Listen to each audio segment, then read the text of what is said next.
You are listening to Voces, Críticas, Critical Voices. I am your producer and host, Silvana Falcon.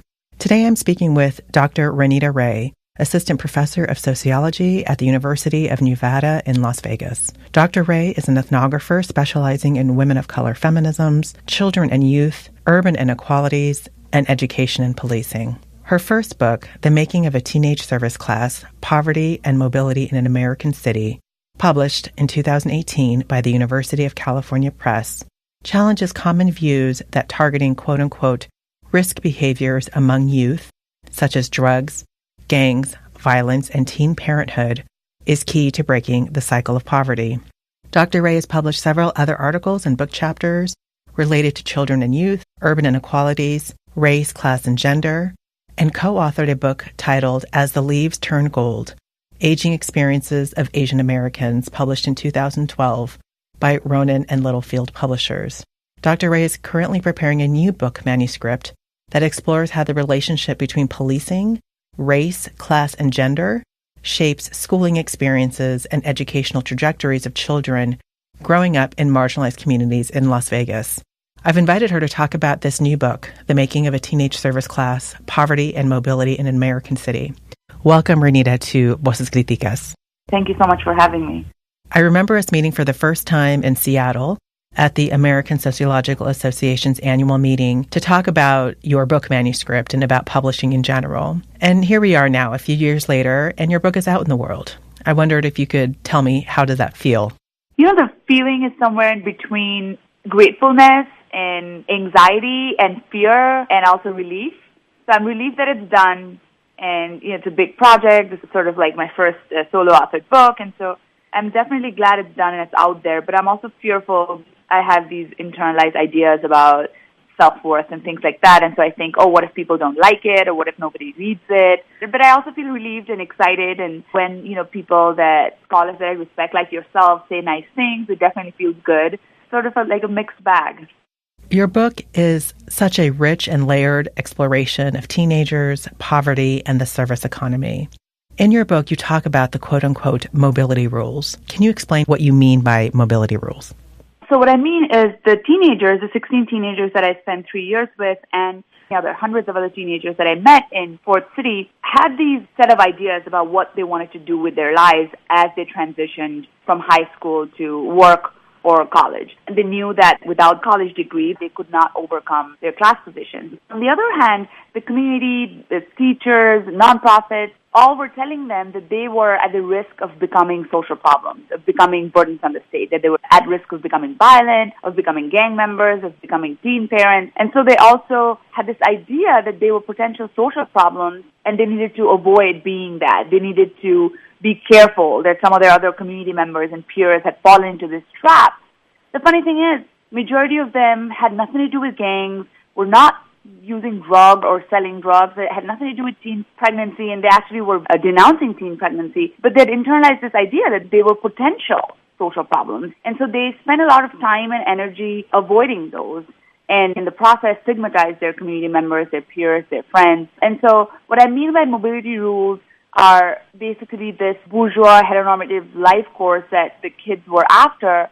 Rules for these black and brown kids were couched in racist and classist ideas about what it means to be good girls or good boys. As you just mentioned, the young people themselves also internalize these mobility rules, and it speaks, I think, to the power of these mobility rules. And so what is the harm that the normalization of these mobility rules cause for the young people that you were working with? There's a lot of work by reproductive justice scholars that talk about how all young people need to have rights and they need to live with dignity, whether they're young parents or not. So we need to question this sort of moral and public health panic around teen parenthood. But what I found was that this sort of panic had reached all kids, even kids who were denouncing teen pregnancy and, wanted to hold off on having kids until they had work or had relationships. But in the process of doing so, I think one of the biggest harms was that it created cleavage in their community. So kids who were under the same oppressive systems actually ended up stigmatizing each other because I'd internalized the idea that if they would avoid teen pregnancy, they would become socially mobile. So they would create these identities of distance, is what I call them, distancing themselves morally and in terms of actually life distance, and not befriending kids they thought were the archetype of teen parents. But also, they would internalize this idea and police their own body as if this was some sort of unknown disease that would just inflict them at any moment. So it created a lot of emotional harm. Kids would then be surprised that, well, I followed all the rules. Like, I didn't get pregnant like so-and-so, so, how come we have the same job, right? Because they thought that by avoiding these so-called, quote-unquote, social problems or risk behaviors that, they would become socially mobile.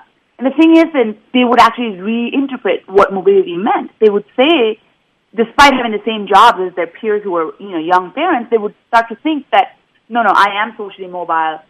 As I was reading your book, I kept thinking about the power of that American dream narrative. Would you consider the so-called American dream narrative, which many immigrants carry with them, as related to the mobility rules that you write about in your book? Oh, absolutely, absolutely. And I think that kids themselves thought that if they would follow these American mobility rules, they would actually sort of achieve the American dream, which was like a nice house, a family, quote-unquote, white-collar job. And definitely there's a parallel with how immigrant families or immigrants themselves sort of conceptualize the American dream and what they think as they ought to do. The funny thing is, some of the kids would actually tell me that, you came from so far, you came from India, and if you can do this, like, we can do this too. And this idea that, leaving the home and to achieve the American dream. Part of my book, I talk about how leaving the place where they're from actually also constitutes part of this sort of American dream. And so they themselves would also draw a parallel with me. Like, if you can do it all the way from India, like, we can do it too. We can go to college and things like that. But I definitely think there is a parallel between the two. You're very intentional and explicit about focusing on young people who have been overlooked in studies about urban poverty, where there's been such a predominant focus on drugs, gangs, violence, and teenage pregnancy. Was it challenging to convince other sociologists and other scholars engaging in this type of research about marginalized youth that they should not just talk about the quote-unquote at-risk behaviors? There absolutely were some challenges.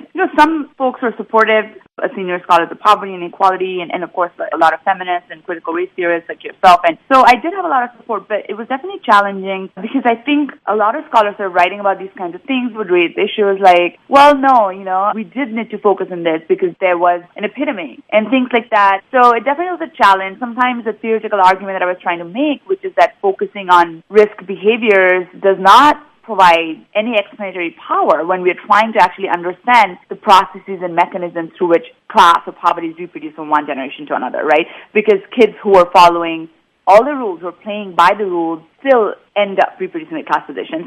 But I think that people often would get caught up in this critique that what they were writing about was not worth writing. And also, a lot of folks would tell me, well, it's just not interesting. Why don't you write more about their sex lives? It was lost on many folks that writing about sex lives had nothing to do with understanding why classes reproduce. I call my work feminist urban ethnography, but I came to that through a way of very white masculine sociology. I was reading all these sort of stories of poverty, all these urban ethnographies that largely focus on these sensational topics. And so I went in looking for that. And I went in thinking, I must have, come across a group of kids who are unique, but the truth is they weren't. These sensational topics is not just a matter of what scholars choose to write, but I think the publishing game sort of pushes them towards that because you have to tell these, these good stories, these dramatic stories. And so there's definitely pushback. There was support, but there was pushback. Reviewers wanted to know more about sex lives, or wanted to know more about all the bad things the kids were doing, and sometimes questioned, why I wasn't writing about that. And I still get that. Sometimes I'll get, are you saying teen pregnancy is good? Then they're like, well, you're just not being truthful. And the point is that all communities across the class spectrum are using drugs at the same rate. So the question is, why are we telling this particular story about poverty? We have to ask, if this does not explain why classes reproduce, then why is there a need to hear these stories, these sensational stories? And so there definitely has been pushback, both during the review process, but also after. I think that's such an important point to sort of think about. This kind of behavior that is being perceived as at risk is not somehow not being done by those in the middle or upper class. So whether it's drug use or teenage sex. But the difference, right, is who gets punished for engaging in these kinds of behaviors and which class is viewed as being at risk while the other class status is not viewed as being at risk, but simply just being teenagers.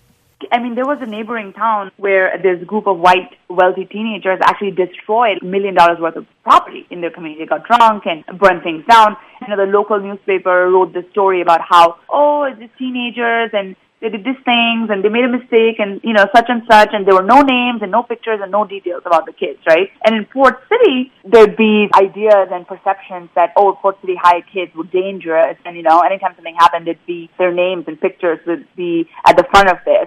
Once you make a tiny mistake, you cannot have a heartbreak. You can make no mistakes. It's just complete derailment. You get no second chances.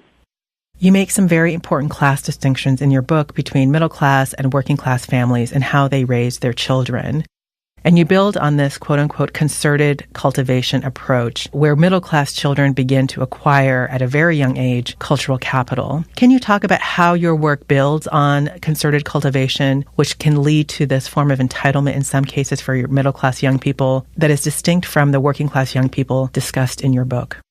I built on Annette Laurel's concept of concerted cultivation and natural growth. Laurel finds that working class and economically marginalized families engage in what she calls natural growth. Natural growth approach actually led to this sense of constraint among working class and economically marginalized kids as they navigated various institutions throughout their life. And middle-class parents engaged in what she calls concerted cultivation, where they cultivated their kids' language skills, things like that. And this led to an emerging sense of entitlement where middle-class kids thought that institutions existed to serve them. And so this sort of dictated and shaped how they navigated institutions. In my study, I found that a lot of the kids attempted to sort of approach to cultivate their own skills so they could navigate these institutions. So I tried to highlight the kids' agency and sort of show what the kids themselves were doing. But then I showed that they'd already fallen behind. They'd fallen behind so much that an institution that failed them so deeply that their tremendous efforts to, engage in various modes of concerted cultivation, they still sort of fail because of their general unfamiliarity with middle-class institutions like college. You're listening to Dr. Ranita Ray, Assistant Professor of Sociology at the University of Nevada, Las Vegas. Dr. Ray is an ethnographer specializing in women of color feminisms, children and youth, urban inequalities, and education and policing. We're here talking about her new book, The Making of a Teenage Service Class, Poverty and Mobility in an American City, published by the University of California Press in 2018. This book challenges common views that targeting quote-unquote risk behaviors among youth, such as drugs, gangs, violence, and teen parenthood, is the key to breaking the cycle of poverty. Ranita, you start your book talking about Angie. Why was it important to start your book about the teenage service class with Angie? And could you talk about your somewhat complicated relationship with Angie addressed in the text? Such a fabulous question. And, this sort of gets me thinking, why did I start my book off with Angie? But I want to mention it could have been anyone. And I know Angie's special and she's distinct. Like, all the kids in my book are, they're funny, they're brilliant, they're bright, they're ambitious. And so, of course, everyone's a distinct person. But I think in terms of the point I was trying to convey that hardworking, brilliant, ambitious, black and brown economically marginalized kids playing by the rules still end up in low-wage, exploitative service work. And Angie could have been anyone, I think. But my relationship with Angie was much like my relationship with most of the youth, that they essentially were my family in the U.S. So I immigrated from India for graduate school, and Port City sort of became my second home because I had no family left. So much like Angie, my relationship with all of the youth was one of friendship and sisterhood. And, I think it could have been anybody. I could have started with anyone's story, and that would resemble Angie's story. The hundreds of kids that I met, their stories resembled that of Angie in that they were all hard-working, brilliant, ambitious kids and youth who were trying their best, but these structural obstacles meant it was sort of like moving a mountain. What advice would you give a new ethnographer about to enter the field about what you learned regarding the research process, including perhaps what you learned about yourself? I think it's important to sort of be there, over months, over years, and sometimes nothing could happen. When you first enter the field, you think that, I want to take all these notes and things have to happen. I have to know what exactly, this story is about. But I sort of suggest, having patience and writing systematic, copious amounts of notes and putting in the sort of work, writing the weekly memos and the theoretical memos, and then being patient. Things might not necessarily seem as clear when you first enter the field site.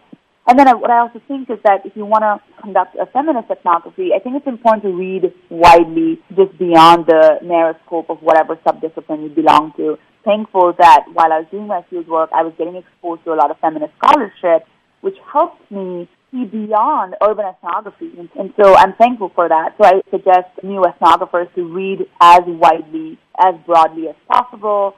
Hardest part being an ethnographer for me, also writing the copious notes at the end of the day, is just excruciating.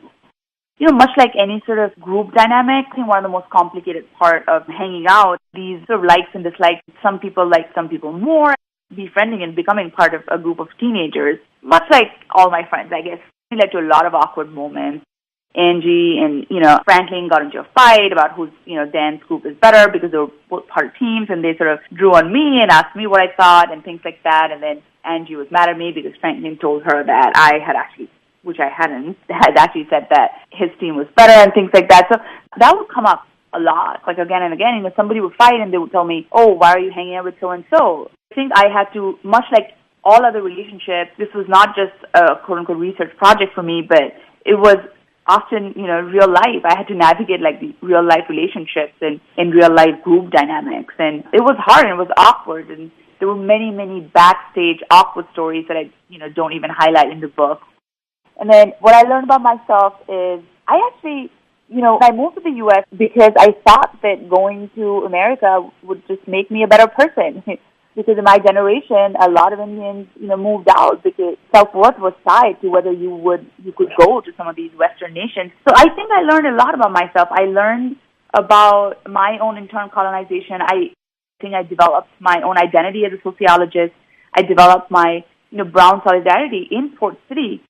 I also co-founded a nonprofit with some of the community members, and doing that kind of resistance work helped me navigate some of my own internalized colonization, actually. I think I owe my identity as a sociologist to my friends and family in Port City. I think sort of this work shaped my identity as a sociologist, as a person. Well, thank you so much, Ranita, for spending some time with us. Do you have any final thoughts that you would like to share? I want people, nonprofits and teachers and community members to sort of think about how we perceive Black and brown economically marginalized youth and think about why it is that we construct them as social problems and what we want from them. I'm super thankful for you allowing me to share my thoughts, and it's really amazing to share my ideas beyond the academy. So I'm really, really thankful. Well, thank you so much, Ranita, for coming on the show. Thank you.